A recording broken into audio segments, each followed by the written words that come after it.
Pakita ko lang yung parang pinakang cob light. Ito po yung insets niya.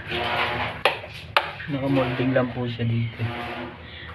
Yan, dito lang po tayo kumuha ng power. Cob light. Sinabing cob light, nakatago siya. Yan. May mga gumagawa dito.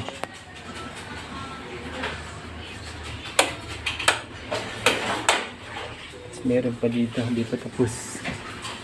Yan. Testing.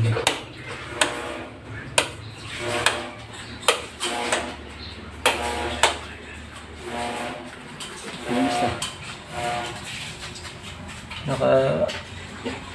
Ano lang siya, molding dito. Tapos dito kumuha.